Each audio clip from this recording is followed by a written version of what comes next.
Saudações, meus amigos, minhas amigas. Meu nome é Lucas Schalf, sou engenheiro agrônomo da Rural Service.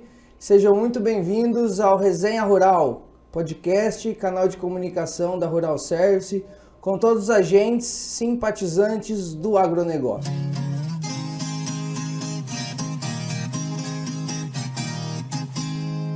Nós estamos aqui com nossos excelentíssimos convidados, na presença do Rafael Luiz, engenheiro agrônomo, mestrando, envolvido diariamente com controle químico de pragas, herbicidas. Estamos aqui com o nosso representante do grupo dos estudantes de agronomia, Matias, que nesse episódio será conhecido vulgo como estagiário.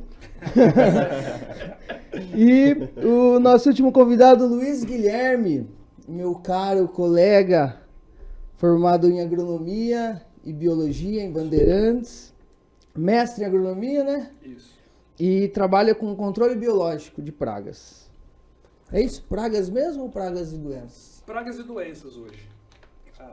Manejo biológico, prefiro usar o termo manejo biológico para envolver tudo que é possível, né, em termos de ativos biológicos que a gente tem disponível hoje. Legal, top. Então, já para fechar e abrir para os nossos ouvintes, que nós vamos falar hoje sobre o manejo de pragas, doenças, relacionando controles biológicos, controles químicos, o que tem de novidades no mercado, quais são as tendências. O Matias pode enriquecer também nossa conversa um pouco como é que está isso no meio acadêmico, certo? Isso aí. Sim. E, bom, o que vocês têm visto? Podemos começar aí, acho que as principais pragas, as principais dificuldades que o produtor rural tem encontrado. Claro que acho que aqui o nosso principal know-how está relacionado à soja, milho, trigo, né? Essas produção de grãos e cereais. Bom, Luiz acabou de chegar do caminho, por exemplo, está indo para Apucarana, né, Luiz, agora? Isso. Bom, então, olá novamente para todos. E a gente está aqui no meio do caminho, né? A Agribela é a minha empresa, né? Ela fica hoje em Bandeirantes. E nós temos clientes no norte do Paraná, um desses clientes fica em Apucarana. Nós estamos hoje em Rolândia, então, saindo daqui, depois do almoço aqui da conversa, nós estaremos numa fazenda em Apucarana, dando seguimento ao manejo lá, utilizando inclusive um determinado ativo biológico na soja. Então eu estou exatamente no meio do trabalho aqui, Lucas. Exatamente no meio do trabalho, na rotina. E janeiro, para quem planta soja, todo mundo sabe, é o mês, aqui na nossa região, é o mês da correria, né? É o mês das pragas intensificadas, lagarta, percevejo, trips, mosca branca, ácaro, tá tudo acontecendo agora. E são vários casos, várias coisas interessantes. Então, como a gente comentava antes aqui, na verdade, esse aqui é um tema que a gente poderia passar horas falando sobre isso. Então, vamos tentar, eu acho, eu pelo menos estou pensando aqui, o que eu posso destacar em termos do que está acontecendo realmente, e vamos tentar resolver para a soja, porque acho que a maioria dos ouvintes estão mais ligados a isso. Certeza. E alguns casos pontuais que acho que a gente vale a pena a gente destacar no tempo que a gente tem em relação ao que tem funcionado mais nessa safra e qual talvez seja a tendência de algumas coisas que a gente tem observado na pesquisa e na prática agronômica, na consorciação de químicos e biológicos. Aí se me deixar eu faço até pergunta aqui já. Não, mas meio tá pau. Bom, então antes de eu falar, e também se alguém quiser perguntar, eu acho que isso ajuda na dinâmica, porque às vezes eu estou pensando uma coisa e vocês estão pensando outra, né? Claro. Não, fica à vontade de interromper, cortar, quiser brigar aí, tira a camiseta. Não, tranquilo. Aproveitando, eu queria só já fazer uma pergunta aqui pro Rafael em relação, eu sei que ele tem trabalhado bastante na observação do trips, que é uma praga pouco estudada na cultura da soja, que aumentou bastante essa safra. Aumentando. E, pelo que eu entendo, ele tem algum já conhecimento além da média, digamos, que a gente sabe em relação a isso. Então, primeiro ponto aí que eu gostaria de ter uma opinião do que hoje, né, ele acha que seja uma solução plausível para, e se é necessário aplicar também. Obrigado, Luiz. Primeiramente, agradecer pela oportunidade, Lucas. É uma satisfação muito grande poder participar do podcast, mais ainda, né? O primeiro podcast do ano, então é uma satisfação dobrada aí, né? Obrigado pelo convite e espero no final desse podcast aí a gente poder compartilhar esse conhecimento aí que é muito importante para todos nós, mais ainda a gente que passa muito tempo na estrada, né? Então sempre é importante estar ouvindo informações e informações de qualidade.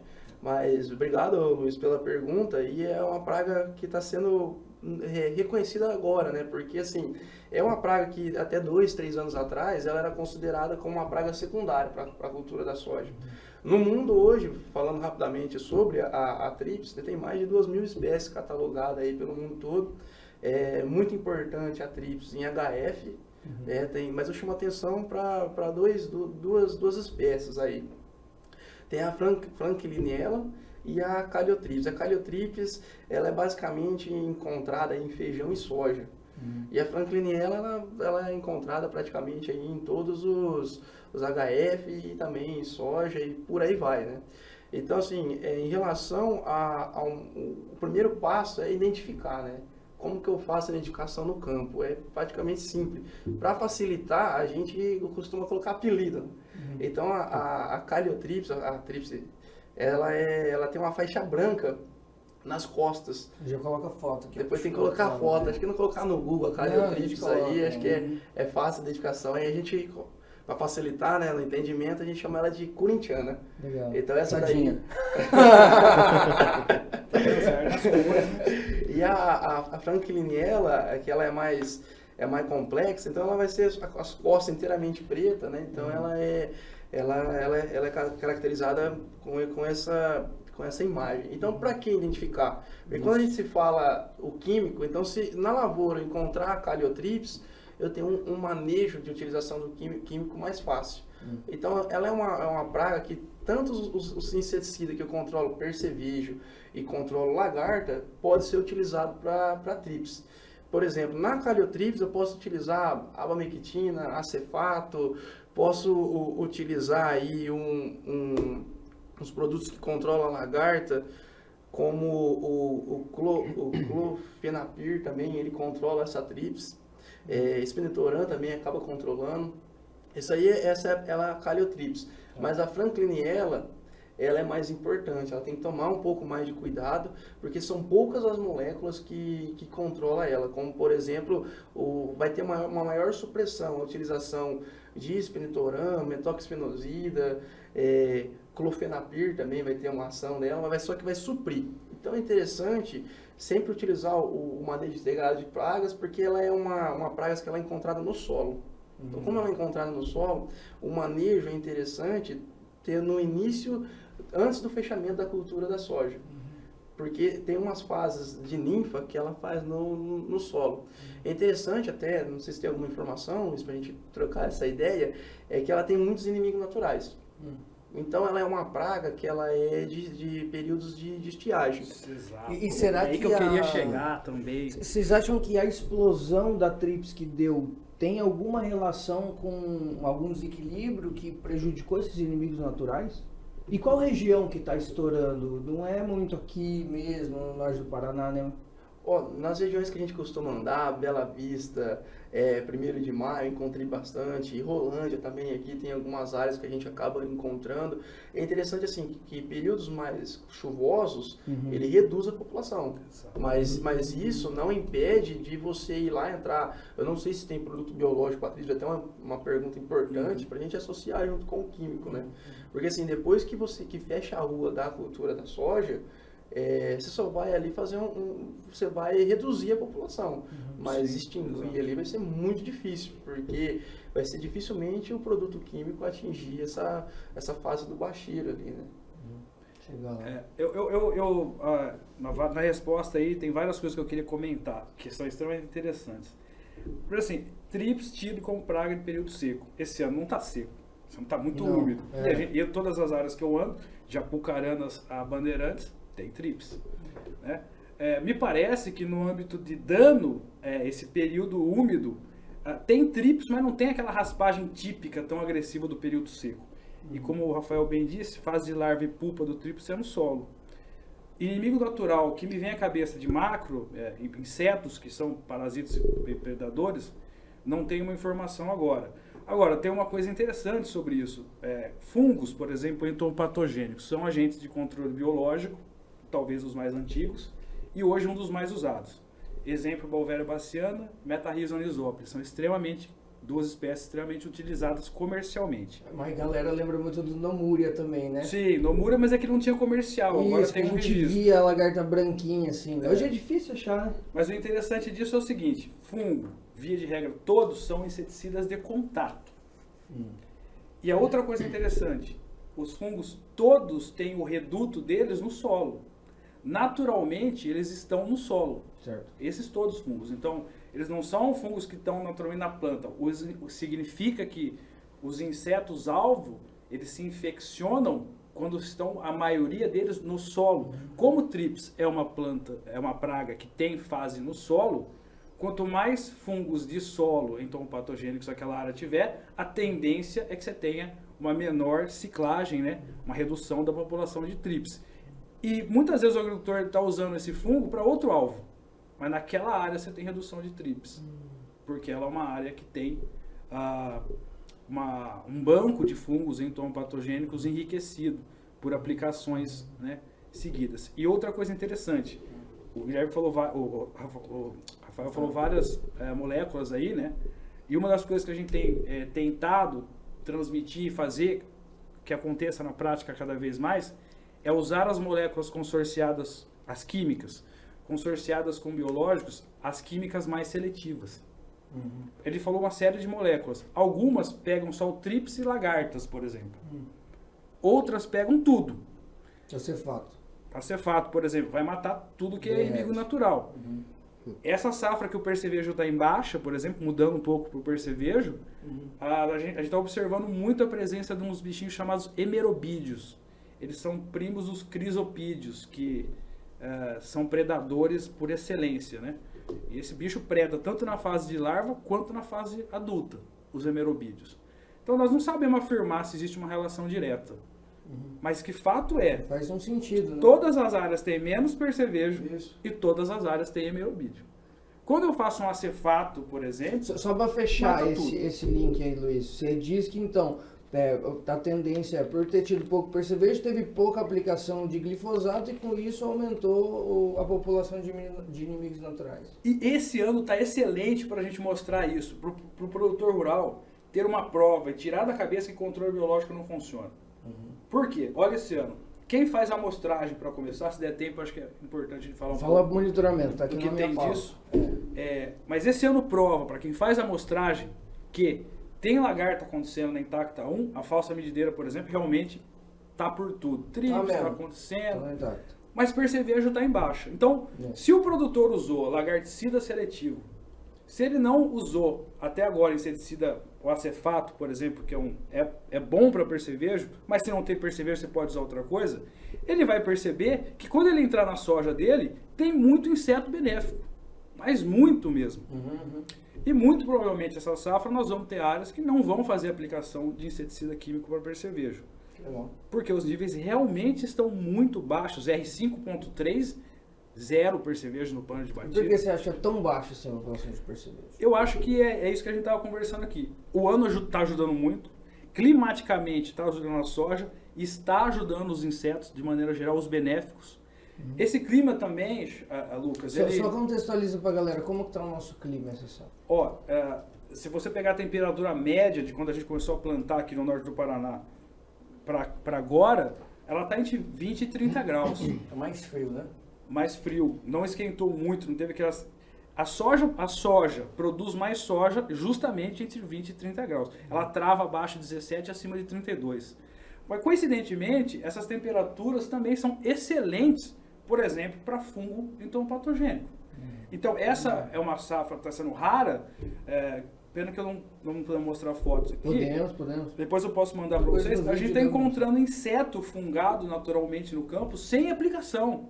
Quer dizer, inseto morrendo por um fungo que estava ali na lavoura, que normalmente um ano seco, digamos, um ano normal, para nós, você não acha. Né? Então tem inseto morrendo naturalmente por fungo, tem inseto sendo predado por parasitoides, parasitado por insetos parasitoides ou predado. Então, isso somado ali no contexto com o uso racional de moléculas químicas combinadas a biológicas, eu sempre digo que quando o produtor faz uma aplicação de biológico, tem uma diferença interessante do químico. Toda aplicação de biológico é como um investimento. Porque o biológico faz parte do sistema. Então, quanto mais você põe, mais você enriquece seu banco de biológicos ali, de ativos. E um ano como esse, isso tudo fica muito evidente. Clima ajudando a soja, ajudando fungo benéfico, ajudando insetos benéficos, e algumas pragas realmente não se desenvolvem bem nessas condições, né? Então, o que a gente tem que fazer num ano mais seco é tentar replicar esse serviço que a própria natureza nos presta, né? Sendo racionais em termos de combinação de químicos e biológicos, que vai ser o futuro nos próximos 15 anos, eu acredito, pelo menos. Inclusive, acho que vai ser massa você mostrar pra galera as cápsulas que você tá levando lá para Apucarana agora, né? Sim. Será que consegue... Aqui, será que dá pra ver? Não sei se Dá, aqui, dá eu pra ver. não me vejo aqui. Você consegue abrir, Matias, ali? Dá pra ó? ver Pode, isso, abre em frente a alguma daquelas câmeras ali, ó. Qualquer Mostra coisa ali, depois, se não der pra ver, a gente aí, mostra só uma pra- foto. O Matias, ele vai abrir um exemplo de uma tecnologia extremamente nova para soja. Isso é uma cápsula, né, uma bolinha, como o produtor começou a falar para mim. É uma bolinha feita de amido, ela parece isopor, mas não é, gente. Ela é feita de fécula de mandioca e amido de milho. Então, essa bolinha aí, ela se biodegrada em menos de 2 semanas. Vocês não vão encontrar mais ela no campo. E dentro delas, existe um inseto, Certo. que é um parasitoide de ovos, de percevejos. Ele é o Telenomus podise. Ele é uma microvespa nativa do Brasil, tá? Então, a gente leva isso para a lavoura, abre lá, pode ser por drone, pode ser por autopropelido, hoje tem tecnologia para isso, ou áreas pequenas, pode ser na mão, como o Matias fez aí. Esse parasitoide, por exemplo, é exatamente o que eu disse do enriquecimento.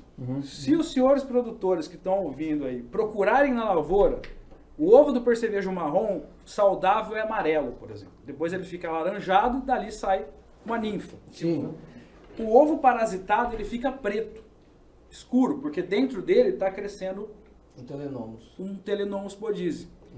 Na produção, o que a gente faz? A gente cria percevejo, um monte, pega o ovo do percevejo, parasita na biofábrica com esses bichinhos aqui, multiplica e isso volta para a lavoura. Então o que a gente está fazendo? Inundando, enriquecendo o ambiente com um organismo que já está lá. Ô Luiz, então você acha que assim, se todo mundo começar a soltar, um dia não vai, teoricamente, mais precisar de insetos para percevejo? Muito provavelmente, se... Ou acaba a safra e o inseto morre, por exemplo. Não, o inseto então, consegue ele faz ponte. Ele faz ponte. E é aí que tá. Essa é a coisa interessante. Você citou antes daqui do começo, a gente começar, o caso da Cotésia flavips. Hoje, o parasitóide mais usado no mundo para cana-de-açúcar. Mais de 5 milhões de hectares no mundo usam Cotésia. O Brasil é o maior usuário para controlar a broca da cana. Detalhe, diferença interessantíssima. A Cotésia não é nativa do Brasil. Então a Cotésia, ela não fica, ela não prevalece. Ela não sobrevive. Não sobrevive. Esse carinha aqui, ele é daqui, ele é nosso. Então o que acontece? Imagina que numa micro-região... Isso é uma tecnologia nossa, então. 100% Brasil, Embrapa Soja digamos, a líder hoje em pesquisa nisso aqui. Top. No microclima, no micro-região aqui, todo mundo usa o Telenomus. Então vai ter parasitismo para danar. O agricultor está bem instruído tecnicamente para usar inseticida que não mata ele, que é mais seletivo para ele. Então nós estamos deixando ele lá. Todo mundo usando, ele está parasitando. Esse bicho, ele precisa de percevejos para existir. Ele é específico. Se não tem percevejo, ele morre. Então qual que é a única missão depois que ele sai dessa cápsula? Buscar ovo de percevejo. A pergunta agora então, percevejo, qualquer percevejo? Sim, qualquer percevejo. Porque então ele fica no milho também. Exatamente, aí que nós chegamos na ponte. Ele tem preferências. Primeiro, percevejo marrom. Depois o barriga verde. E depois ele vai para o Nesara, parvos e outros que estão ali. Cada um vai ter que começar a criar isso aí no quintal de casa, moço. Ô Luiz, eu tenho uma pergunta em relação a isso. A gente vai conversando, vai criando ideias, né? Já pensou, teve algum trabalho, alguma coisa relacionada ao biológico, de soltar essas essas vespas parasitóides em alguma mata, alguma coisa do tipo, porque quando ele não está, o percevejo não está na soja, não está no milho, né, ele procura um refúgio, né? Então, se tem alguma informação a respeito, se deixar essas microvespas em algum lugar, se tem algum resultado benéfico, né, para as próximas safras? Isso é fantástico. Isso é um fruto da tecnologia que a gente tem hoje, das coisas que a gente tem hoje em conjunto, e o Matias é prova disso, que ele anda comigo várias fazendas que estão usando isso, consorciado com químico e com outros biológicos. Falando de amostragem, a amostragem é fundamental, porque a gente precisa liberar isso no tempo correto. Certo. E o que acontece? Eu vou citar um exemplo, exatamente. Uma das fazendas que a gente atende, ela tem um talhão grande, relativamente 100 hectares, e de um lado do talhão só, tem um fragmento grande de Mata Atlântica. Aí o produtor me disse, olha Luiz, o percevejo sempre começa daqui. Então nós colocamos armadilhas em torno de toda a área, e é assim, semana a semana, onde pega mais percevejo? Na borda de fragmento de mata. O que a gente fez nesse caso? Fizemos a liberação localizada, justamente na borda da lavoura, ou na área da lavoura em que o fragmento de mata deixava claramente ali que é um reservatório de percevejos. Essa lavoura já está em R 5.3 para indo para 4, percevejos 0. Não tem percevejo. Na área inteira, mesmo os outros. E olha, veja que nesse ponto nós tivemos um pico populacional de adultos. E ele não progrediu até o momento. Que daí vocês usaram telenomes ali? Nesse pedaço só, exatamente. E o que foi feito até agora foi inseticida para lagartas. Né? Então realmente tem isso é uma coisa real, acontece. É uma estratégia.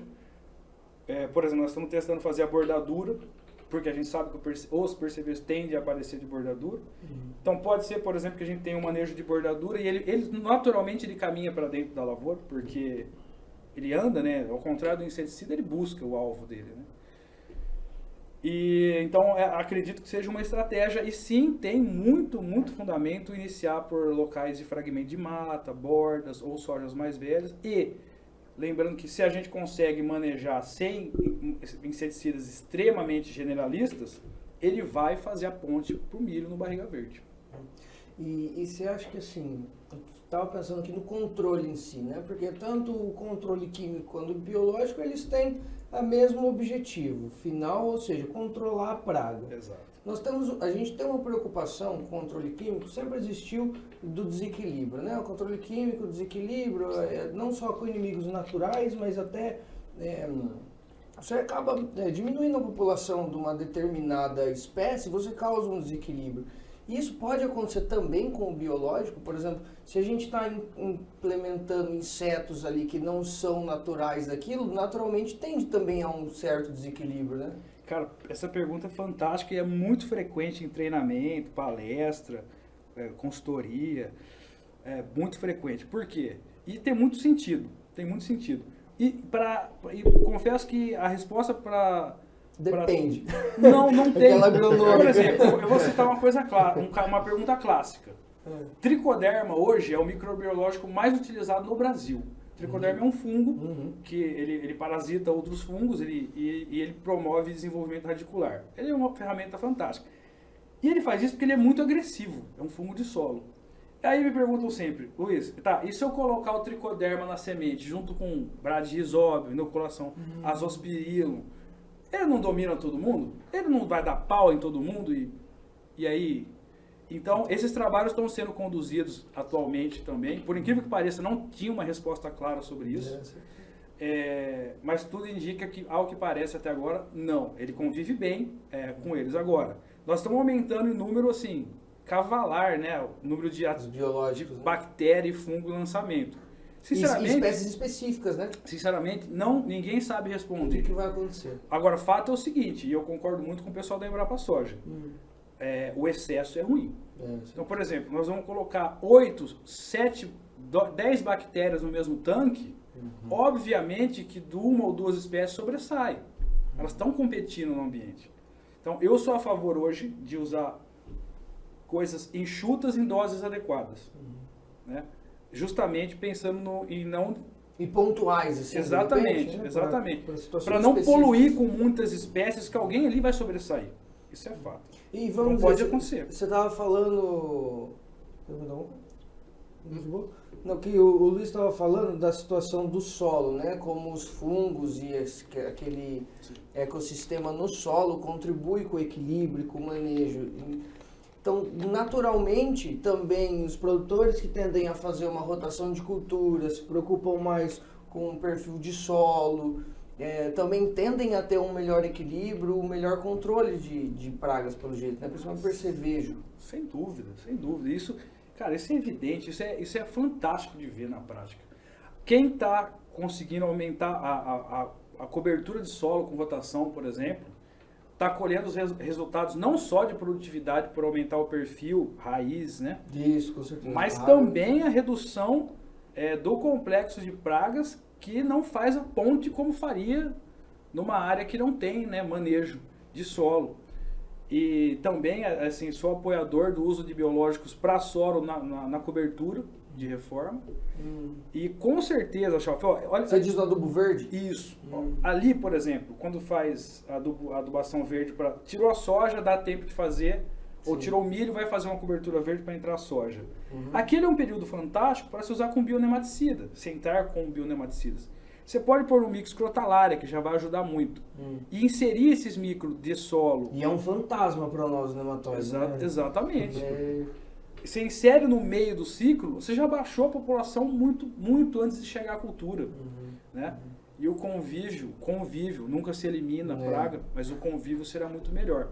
Só quero citar uma outra coisa que é interessante sobre isso, que eu também tenho visto resultados muito benéficos, e é uma coisa que demonstra muito a questão do equilíbrio.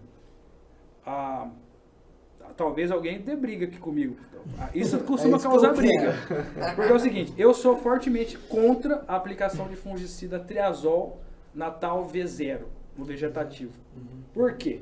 Bom, primeiro tem N trabalhos provando que isso dá resultado de produtividade pontual.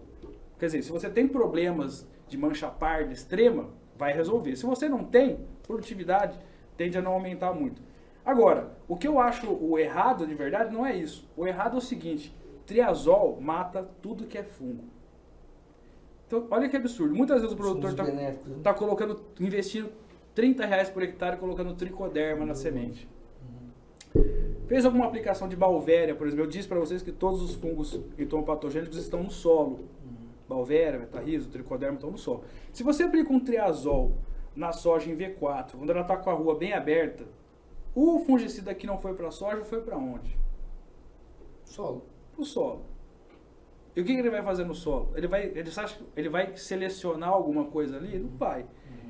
Então, quando a gente faz um triazol, por exemplo, no V4, nós estamos, na verdade, desequilibrando o solo para o lado negativo.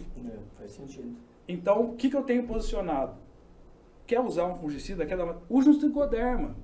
Faz o tricoderma no V0. Ô Luiz, mas assim, a recomendação Rural Service para V0 é com foco em estrobirulina. Porque o triazol, a estrobirulina vai agir melhor nas primeiras fases do desenvolvimento do fungo, né? A estrobirulina também tem esse problema?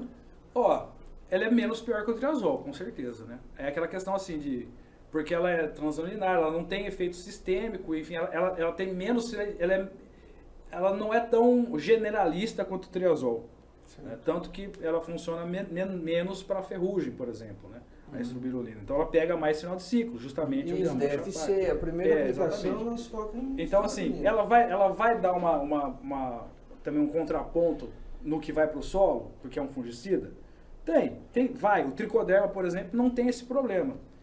Ele não vai baixar, vai matar nada, na verdade. Ele vai competir com os fungos ali e equilibrar para o lado dele. Né?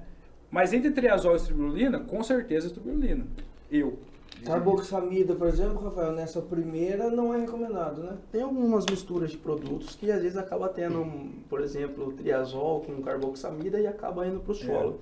Eu, como não trabalho no mercado com químico, já tenho uma visão diferente do Luiz, né? Realmente, tem algumas áreas que é pontuais, que necessita fazer a aplicação no vegetativo, porque se você já tem a doença instalada na lavoura, você vai cortar ela mal pela raiz, a gente vai falando a grosso modo ali, porque ela vai ficar presa naqueles trifólios, ela vai travar ali nos próximos trifólios que será lançado, vai ter uma maior sanidade sem essas doenças, né?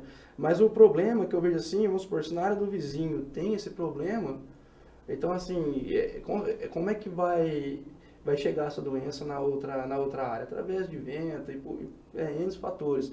Então, eu acho assim, é necessário sim, do meu ponto de vista, ter essa aplicação no vegetativo, principalmente em épocas chuvosas, né, que é aquele triângulo, né? Você tem o patógeno, você tem a soja, tá ali, bem nutrida, você tem ali também o ambiente, então ele vai ter mais atividades ali, né? Até estava conversando com o meu professor esses tempos atrás, ele falou assim, Rafael, se todo mundo parasse agora de aplicar fungicida, todo mundo parasse agora, com certeza na próxima safra ia vir uma montanha aí de soja aí com bastante fungicidas aí, com certeza reduziria a produtividade. É que hoje, tá, no produtor, ele tem essa consciência de fazer a aplicação de fungicida, né?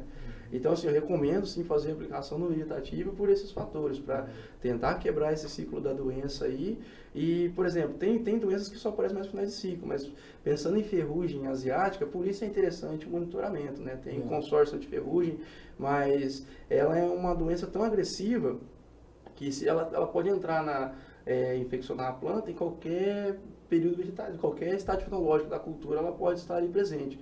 Então, por esse motivo, é interessante sim fazer essa aplicação para proteção.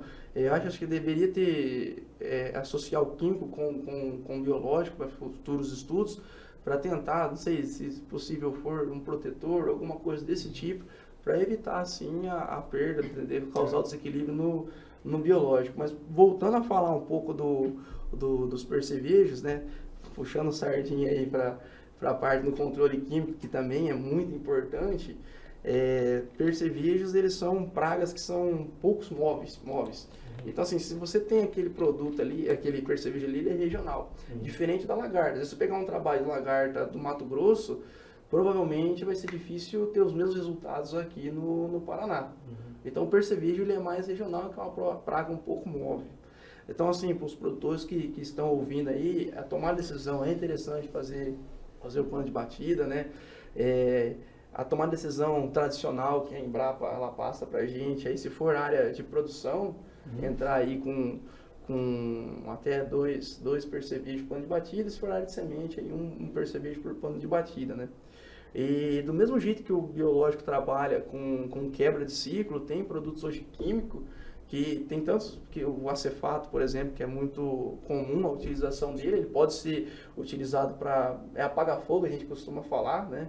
Mas tem produtos hoje, aí se tem piretroide com sulfoxaflor, que é o lambda-cilotrina com sulfoxaflor, por exemplo, ele tem essa pegada de quebrar o ciclo da ninfa, conter esse controle de ninfa e controle também para adultos, né? Que seria esse objetivo. O percevejo é interessante a gente conhecer a praga, porque para a gente associar ele com o manejo integrado de pragas. O percevejo pode ocorrer no vegetativo, mas tem trabalhos, inclusive do professor Juliano Farias, do Rio Grande do Sul, que fala que no vegetativo não tem perda de produtividade. Então, os períodos mais críticos do percevejo é a partir de R3, né, quando tem a fase canivetinho, e se estende para a produção, perda de produtividade, até final ali de R5. É quando vai ter perda de produtividade. Após esse período, vai perder não mais na produtividade, mas sim em qualidade. Então, por isso, observar esses períodos, né, para ver se foi efetiva a aplicação. Além do plano de batida, que é o principal, como que eu vou tomar uma decisão? É necessário entrar na lavoura, fazer esses planos de batida aí, no mínimo uns 10 pontos, fazendo aleatoriamente para buscar esses resultados. 2 percevejos por pano. 2 percevejos por pano, tomar a decisão para a entrada com químico. Hoje o que vocês veem aí, o mais usual? É uma aplicação calendarizada, né, para percevejo. Eu como o dia a dia que a gente está convivendo aí, eu verificaria desde o vegetativo, para ver como é que está a população, porque algumas regiões acabam encontrando. É interessante, esse ano está um pouco, concordo com o Luiz, está um pouco diferente o nosso cenário com o percevejo, porque nessa época aí era para estar derretendo de tanto percevejo na lavoura, né? Então mais a soja do jeito que está, né? Exato. Mas eu acredito assim, o percevejo, para ele reproduzir, ele precisa de temperaturas mais quentes. Estamos vivendo um período com temperaturas a menos, né? A gente estava, pouco antes de começar o episódio, a gente estava até conversando que em dezembro a gente estava usando blusa, né? Que não é comum. Então eu acredito que por esse motivo, e tem essa pegada biológica também que eu boto fé, que está essa redução de percevejo, né? Então assim, seria interessante essa pegada para entrar agora com controle de ninfa, esses produtos que têm residuais com ninfa, porque se quebrar o ciclo da praga, né, acaba quebrando todo as próximas gerações futuras. Mas você quer ver quando uma aplicação de químico foi boa, além do pano de batida, é na hora da colheita, na hora que o agricultor está colhendo, você sobe no caminhão, Tá limpinho. é ali que você vê se realmente foi efetivo ou não. Você tem, porque geralmente você tem que fazer até aquele GTA para levar da propriedade até pro armazenamento de tanto percevejo que tem ali, né? Então é interessante fazer esse controle. Um outro ponto importante, como é uma praga pouco móvel, às vezes o produtor fala assim, Rafael, eu estou aplicando cefato faz 3, 4 anos e eu estou tendo baixa efetividade no controle, realmente. Ou qualquer outra molécula, eu falei a cefato que vem na cabeça. Porque qual é a ideia? É rotacionar ingrediente ativo. Porque hoje, vamos supor, às vezes uma área que faz 3 anos que não aplica cefato, com certeza ele aplicar agora, a efetividade vai ser muito alta. Então a ideia do percevejo é sempre rotacionar esses produtos para ter essa eficiência de controle. E até você estava fazendo um link que, em relação ao biológico, eu estava catando uma notícia aqui, ó, do jornal A Valor Econômico. Defensivos biológicos conquistam produtores. É notícia de dezembro de 2022. Foram registrados 112 novos produtos do gênero e as vendas chegam a 3 bilhões. E existe um movimento das próprias multinacionais e indústrias químicas também de aderir ao biológico, né, Rafael? Perfeito. Principalmente as grandes corporações hoje já estão entrando nesse mercado biológico, vindo com produtos também com alta qualidade aí. Eu vejo assim que temos um desafio muito grande, né? Para associar o químico com o biológico. Tanto o químico tem alguns gaps, o biológico também tem alguns gaps. Por exemplo, muitas vezes o produtor ele gosta de ir lá aplicar o produto e chegar no outro dia ali e já ver eficiência, tá limpo.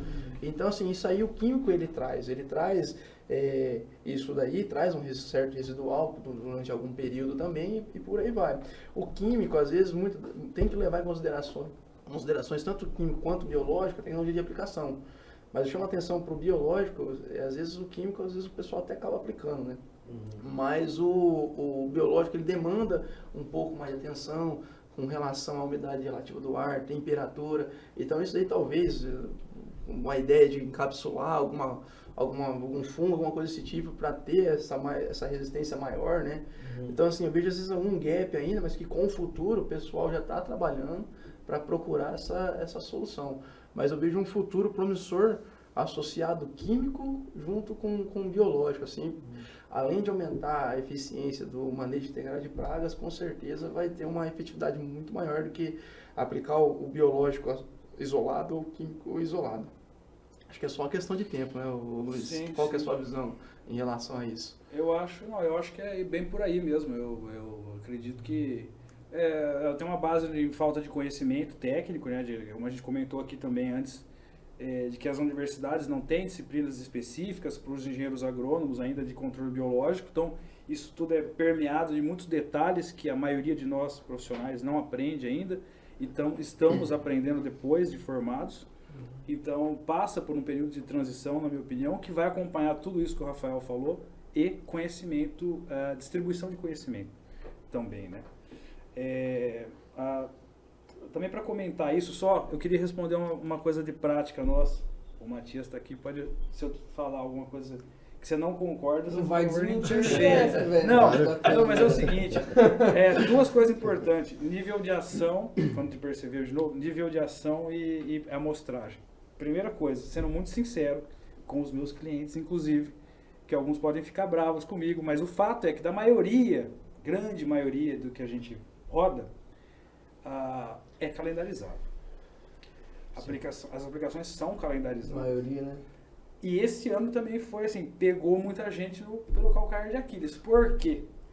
Porque aquela clássica aplicação que a gente fala assim, o percevejo chega no florescimento. Aproveitar Ele chega no R3, no canivetinho, vou fazer uma porque eu sei que ele está lá.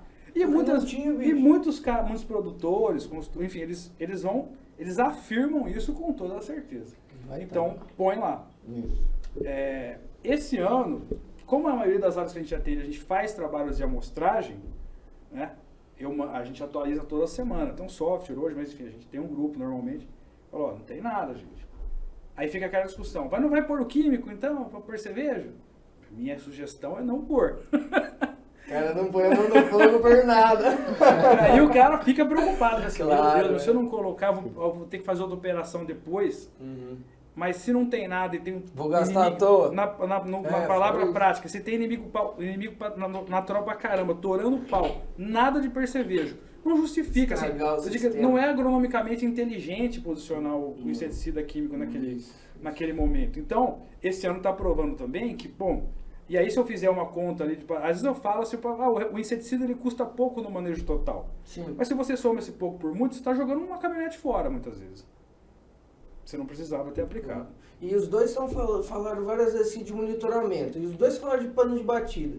Eu acho que, já há 30 anos que a gente usa pano de batida. Existe alguma coisa evoluindo nesse sentido para monitoramento?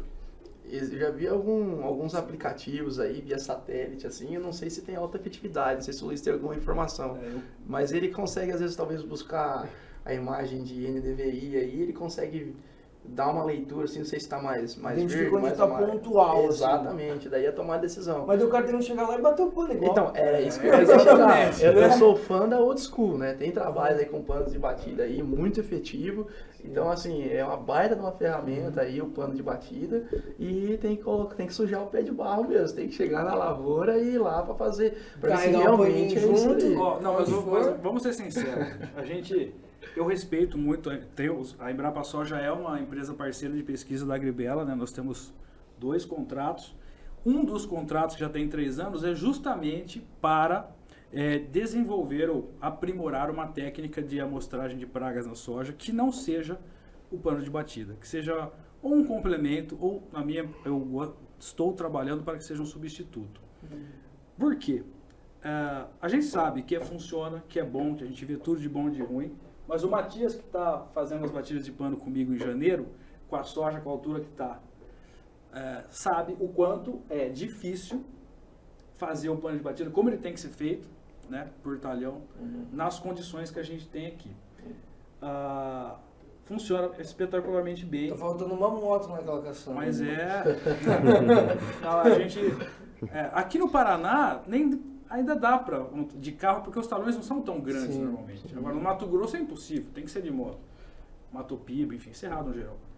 Mas enfim, o que é interessante sobre isso? Primeira coisa a ser observada interessante para pragas no geral, que a gente tem conversado com a Embrapa Soja também. Os níveis de ação que estão publicados, 2 percevejos por metro, é para quê? É para químico. Foi baseado em químico. Certo. A primeira coisa interessantíssima, e ponto que o produtor que quer usar biológico não pode errar.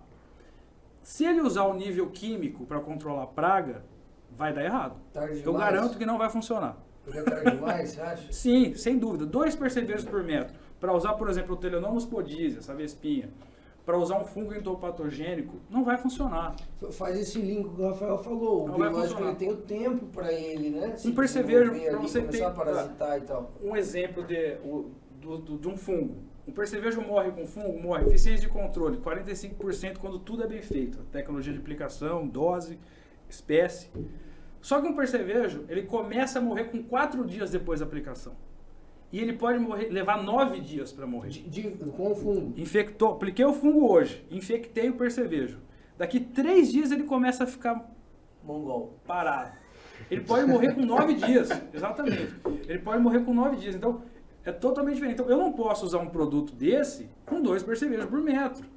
Sabe? Esse é um produto que a gente tem estudado. E Telenomos podias, por exemplo, hoje nossa recomendação é aparecer o percevejo na lavoura, que é basicamente até meio percevejo por metro.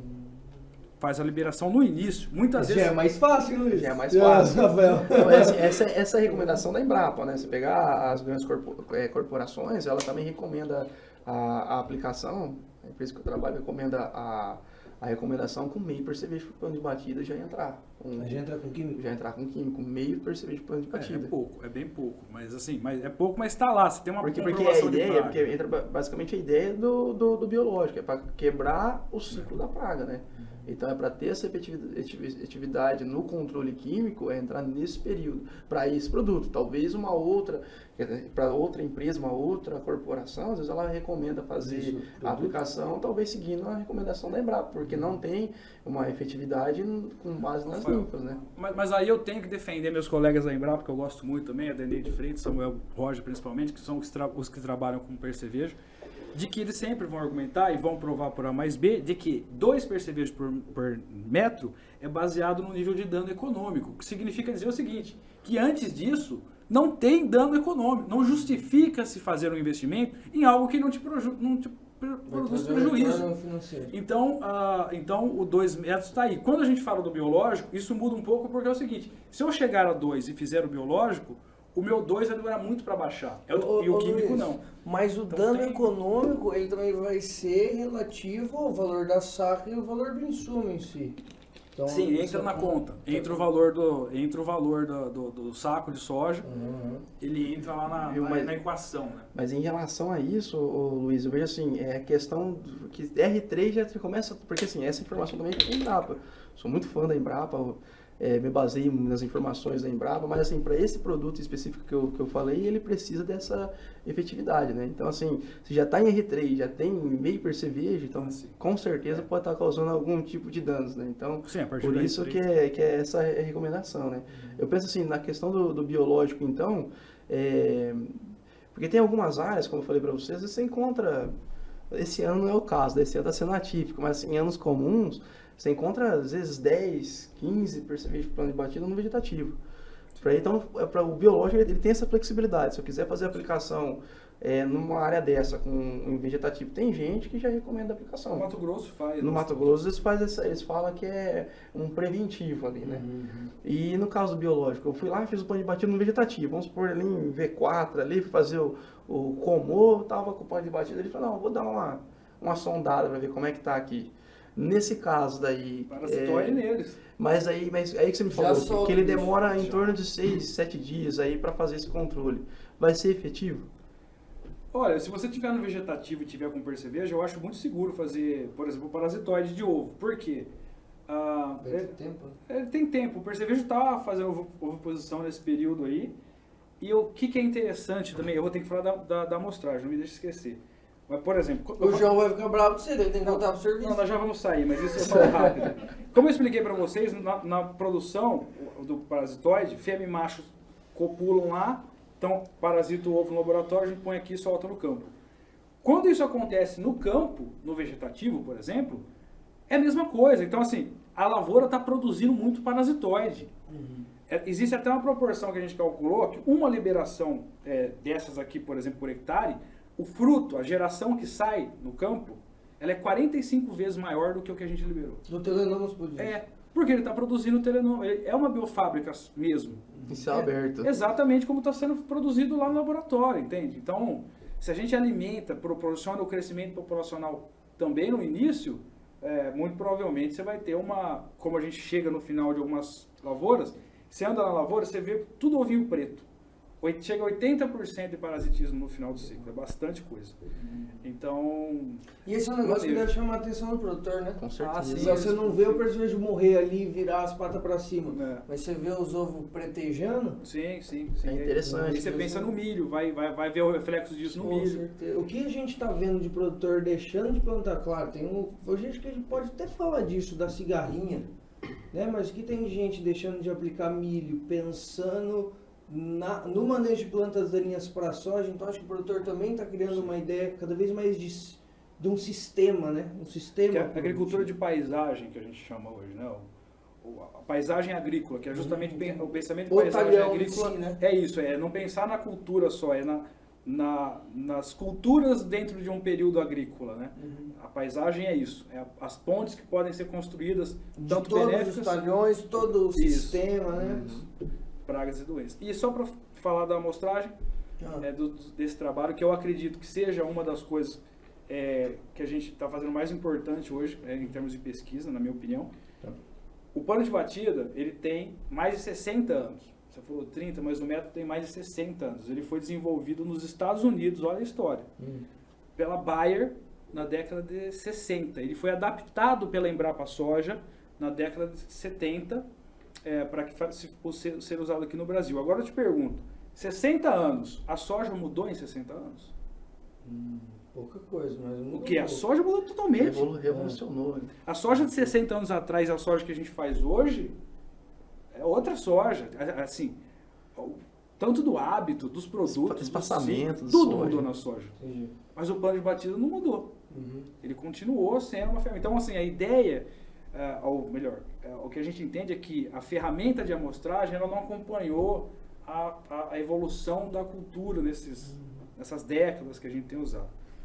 Então, a nossa aposta hoje, atualmente, a pesquisa não está em imagem de satélite, porque é muito difícil, na nossa opinião, enxergar o que está por baixo de folha, por qualquer tipo de imagem.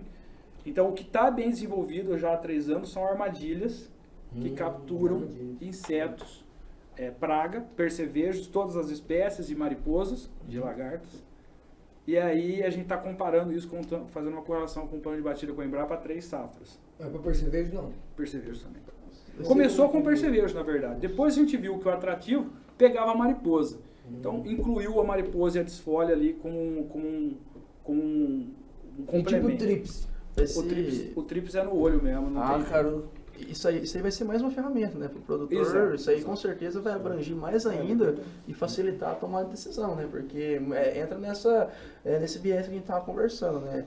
Se um produtor que faz a aplicação calendarizada, esse ano ele ficou aplica ou não aplica, né? Então a tomada de decisão é realmente ir para o campo. Eu acho muito interessante essa ideia das armadilhas, muito bacana, e juntar ela mais o plano de batida, com certeza vai abranger bastante, não só para inseto, mas para fungos também é feita a armadilha para fazer o monitoramento de ferrugem. É dessa forma, né? Hoje o brasileiro, assim, com muito trabalho, nós engenheiros agrônomos conseguimos aí reduzir drasticamente aí a ferrugem, né? Mas ela é feita com monitoramento, né? E também a diagnose visual, né? Além do monitoramento, não tem como deixar de ir na lavoura. É necessário chegar lá e ter esse visual. Então é muito interessante esse trabalho aí com essa ferramenta, muito bacana mesmo. Eu acredito que é um passo que tem que ser dado pela soja no geral e que vai ajudar tudo, manejo químico, manejo biológico, consorciação dos dois. A gente realmente está trabalhando bastante para que isso seja concretizado de maneira assim, científica, né? Para que a gente possa usar com segurança absoluta, porque, bom, quem sabe, quem faz plano de batida, quem roda a lavoura, sabe quanto isso ajudaria nos posicionamentos. Então eu acho que... Mas está quase, tá? Só pra, assim, já são 3 anos, né? De pesquisa de campo mesmo. Essa safra são 1.600 hectares monitorados por armadilha, por exemplo, só por nós. Tem mais as áreas da Embrapa lá, então tá caminhando aí. Eu acho que nós vamos... Tem que pensar, tem que ir evoluindo. E acho que podemos aproveitar essa evolução, usar um pouco o Matias aqui, nosso ilustríssimo estagiário. Ô Matias, está ouvindo falar aí de controle biológico, satélite? Como é que está essa questão na academia? O Luiz comentou até que de repente falta uma matéria específica para... Pera aí, mas eu quero aproveitar aqui. Saudações bandeirantenses, mandar um abraço ao meu professor Celso, para minha orientadora do TCC, a Laila, os 2 professores de Ento lá em Bandeirantes. Sim. E o Silvestre, professor Ozip, Silvestre tá lá até hoje. Professor Ozip, professor Robson Ozip. Lá em Bandeirantes. Band. Isso foi falar todos os professores aqui, gente. Saudade de Band. Mas fala aí, Matias, o que você acha? Como é que tá essa questão? Tem evoluindo, e agora que você está botando um pouco mais de pé na prática, assim, o que você acha que deveria evoluir ainda na academia? Bom, primeiro eu gostaria de agradecer o convite pela participação no podcast. E, assim, na faculdade a gente aprende bastante o básico. A gente vai ver mesmo, aprender como funciona no dia a dia, é fazendo a prática. Uma coisa que eu vejo lá na faculdade é que a gente não tem assim, muita abrangência nessa área de biológico. Que nem eu estou aprendendo mais sobre isso com o Luiz, agora fazendo o estágio. Ao meu ver, essa questão da armadilha, eu acho que é muito, assim, é uma coisa muito boa pra gente, porque muitas vezes a gente vai visitar uma lavoura e tá chovendo, às vezes é área muito difícil de chegar, dependendo do carro. O próprio tempo, né, eu acho, Matias? Às vezes você precisa Sim, olhar claro, muitas choveu, vezes, muitas vezes perdeu. também a gente tá naquela correria do dia a dia e tem aquela área Choveu uma imensa. semana, engasopou tudo na outra. Isso, Nossa, isso. é loucura. Isso é zica, cara. Às vezes a soja tá dessa altura. Conta pro pessoal aí que não conhece plano de batida, que se a soja tá grande, que dificuldade que você tem na prática? Moço do céu. Quando você perde peso, né? Suando. Ontem mesmo a gente tava. Altura, Ontem. No peito do. Quanto Sim. tempo? Bom, diz aí você, nas suas palavras. Bom, nessas áreas assim que a soja tá muito alta é muito difícil. Mas é muito difícil você andar assim no meio da entrelinha, assim, se atravessar, é soja enrolando na perna. Pelo menos tá tomando cuidado pra não amassar, né? A aranha ontem eu tava batendo o pano lá, aí eu estendi o pano no chão assim, na hora que eu tirei a mão, caiu uma baita de uma aranha desse Você tamanho, não velho. pica. Oi? Essa não pica. Cara, Não, e tem muita tem que aranha nessa pensar, safra, hein? tem que pensar que é boazinha. Perigoso umas cascavel também aparecendo no meio. Também, com certeza. Legal. Mas é esses apontamentos, assim, que tem pra Tá fazer. gostando do curso? O que você deixa de recomendação pra quem tá no vestibular aí, fazendo vestibular? Bom, o curso é muito bom. Se você pensou em fazer agronomia e fez o vestibular, passou, você acertou no que você fez. Só que um conselho meu, vai atrás de estágio. Porque a gente aprender na prática é totalmente diferente do que a gente aprender na sala de aula. Eu acho muito mais fácil, mais usual e é o que a gente vai acabar usando às vezes no dia a dia, dependendo da linha que a gente for trabalhar, né? Depois.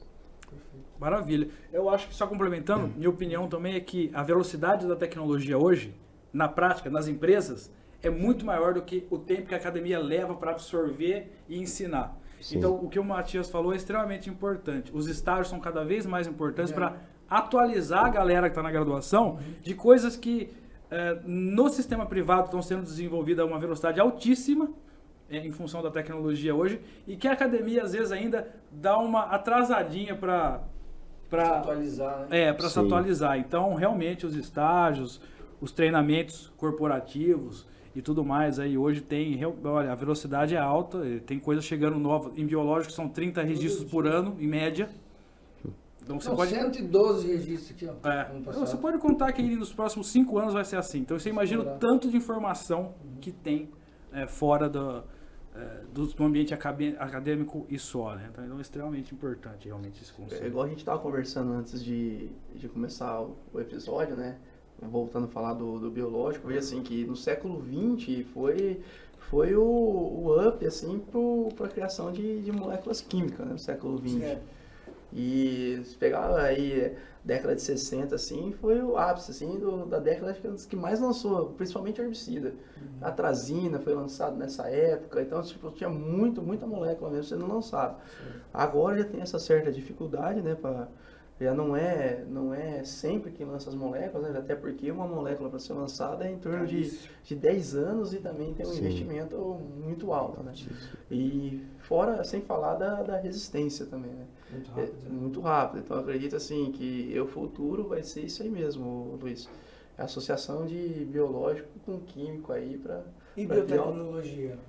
é interessante, até trouxe aqui para cá sempre é importante, porque isso aí ajuda também com o manejo integral de pragas, né? Tem 2 novos eventos transgênicos já lançados no país, né? Tem a soja Enlist e a soja Extend, que já tem essas novas moléculas aí, essas novas proteínas, perdão, que já estão, que renovaram todo o mercado aí no complexo aí de lagarta da cultura da soja, né?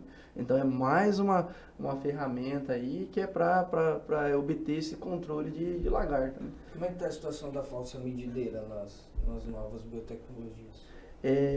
Na nova A nova tá lisa, tá limpa. Não, tá limpo. Agora nessas mais antigas aí já tá patinando. já tá patinando, né? Inclusive essa semana aí, não sei como foi a semana do Luiz, mas foi a semana assim de recomendação de aplicação de inseticida. Muita lagarta por pano de batida, assim, fazia a média geral em torno de 10, 12 lagartos por pano de batida.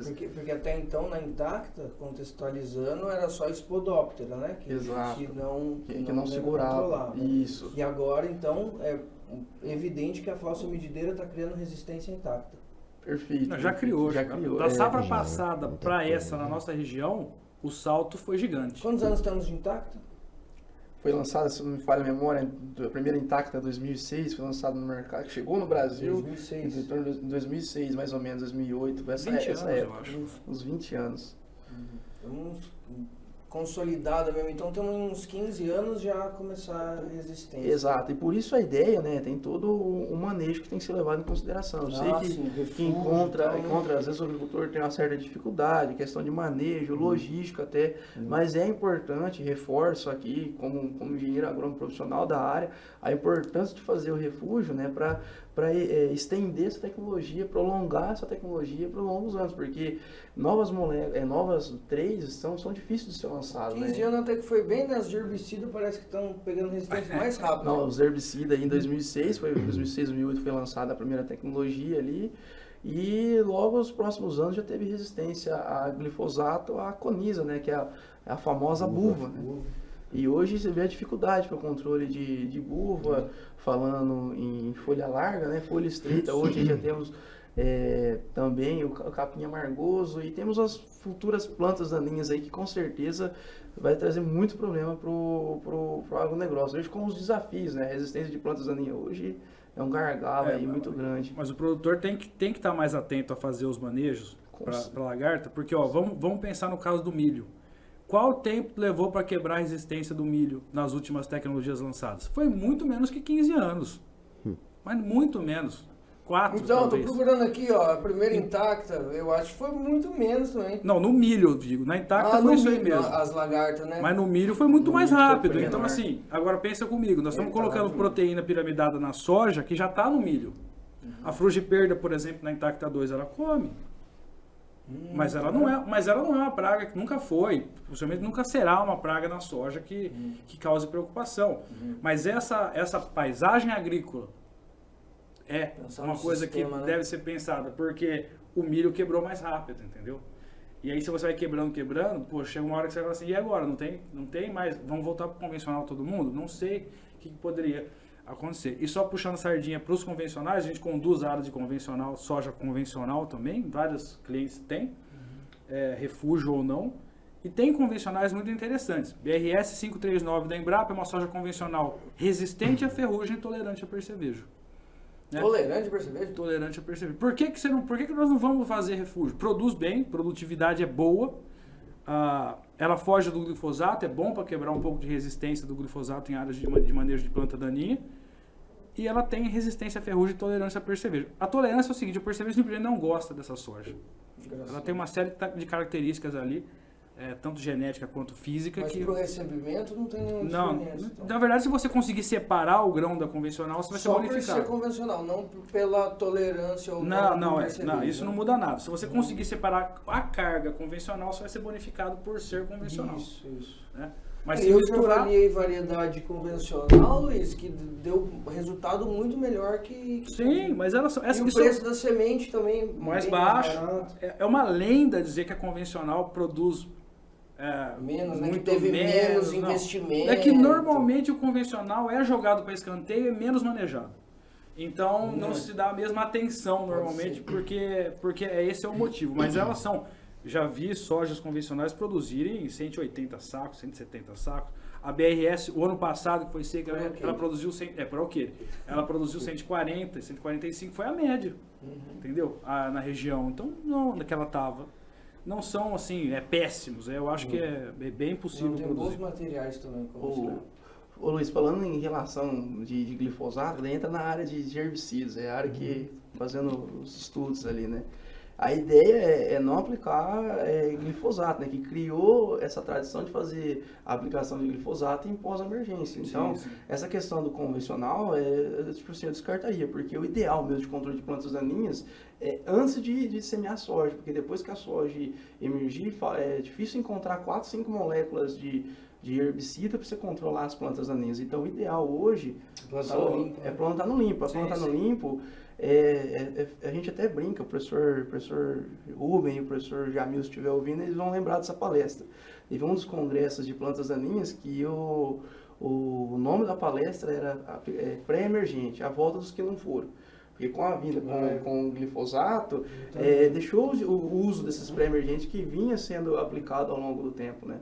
E cada resultado é parecido, hein? Então, porque assim, o glifosato, às vezes os produtores aplicam um pouquinho a mais, alguma coisa desse tipo, é um produto em pós-emergência, acaba não tendo tanto efeito visual na planta, né?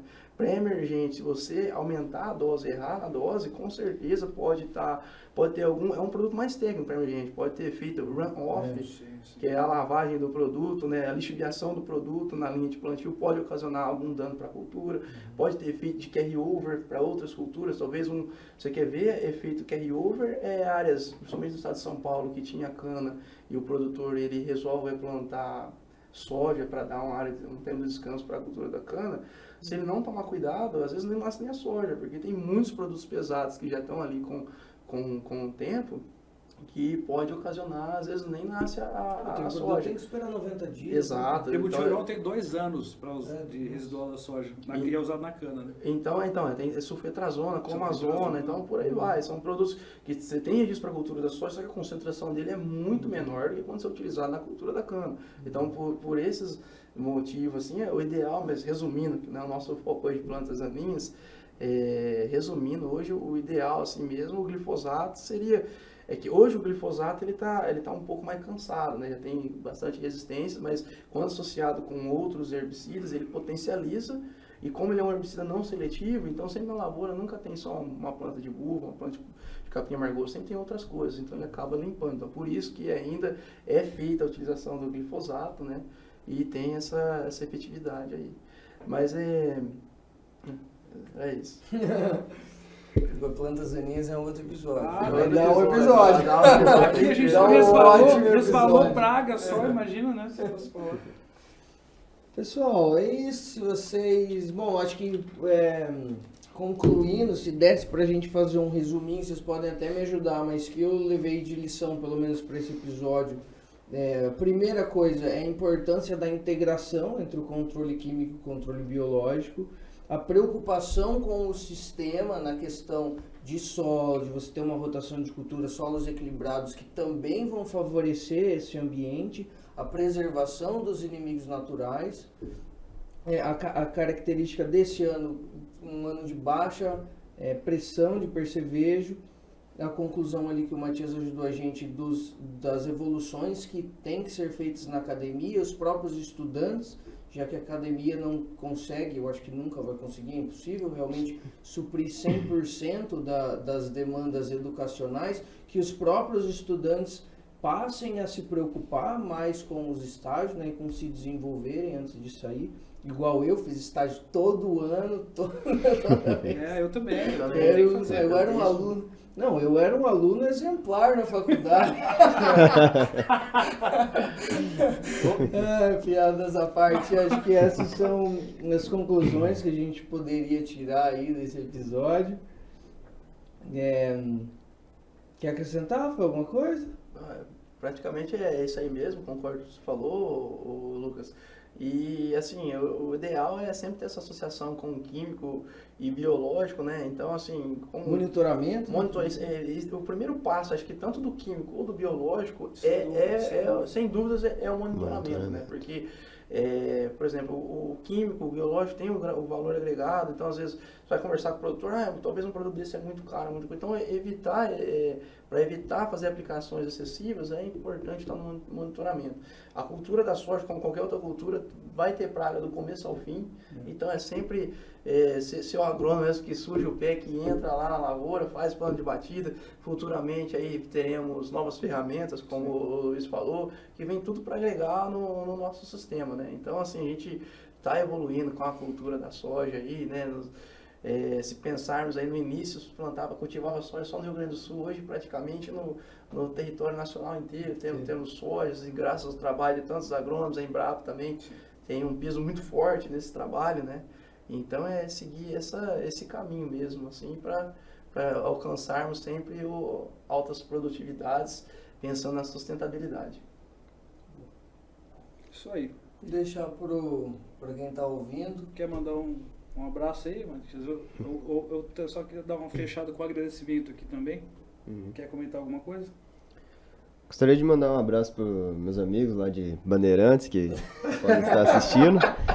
Minha mãe, meu pai. É bom que divulga. Um abraço minha mãe, meu pai e meu irmão Matheus e Mauro. Matheus que é engenheiro agrônomo também, trabalha em São Paulo, no interior. Fundações Palmeiras. É isso aí, eu quero fechar só agradecendo de novo a oportunidade. Eu acho que isso aqui, cara, é extremamente importante naquilo que eu falei do difundir conhecimento. Quando a gente fala de controle biológico, precisa muito, deveria ter muito mais, quem sabe até a gente tem ideias aí de fazer outras, né? Claro. Então, agradecer isso. Eu sempre digo, em termos de praga, nós nunca eliminamos, nós sempre convivemos. Então, isso também é um pensamento extremamente interessante para a agricultura que nós temos hoje. E quero só principalmente agradecer seu convite e agradecer todas as pessoas, pesquisadores, produtores, clientes, parceiros, amigos, que têm nos ajudado nesses 5 anos de empresa a manter, né, o nosso trabalho de pesquisa, o nosso trabalho de venda também, representações de serviços. Isso é importante porque é assim que a gente tem conseguido manter tudo isso dentro da ética, da ciência e da responsabilidade agronômica que um engenheiro agrônomo tem quando ele faz uma recomendação. E, né, nós temos que sempre pensar isso também. Não é brincadeira, não é dinheiro acima de tudo. Nós estamos aqui trabalhando sério para construir uma agricultura que a gente quer que aconteça daqui 10, 15 anos, de uma maneira muito mais prática do que a gente tem hoje ainda, aprendendo, deslizando e com tudo. Aprender para sempre. Exatamente, nós nunca vamos parar, mas eu faço sempre uma reflexão de 15 anos, como será? Perfeito. Pense nisso, né? Eu falo assim para os clientes, daqui 15 anos, como é que você quer produzir soja? O que você imagina da tua soja daqui 15 anos? Nós estamos dando primeiros passos, né? E isso aqui faz parte desses passos, então obrigado a todos mesmo. E a Agribela fica à disposição, né? Para que se alguém quiser ir trabalhar conosco, saber mais um pouco disso aqui, nós, a Rural Service, sempre juntos aqui podemos ajudar na medida do possível. Obrigado, Lucas. E parabenizar também pela iniciativa, né? Como eu falei no início, os agrônomos aí ficam muito tempo na estrada e sempre é interessante ouvir informação de qualidade, e o podcast hoje veio para agregar. Dissemina lá para nós.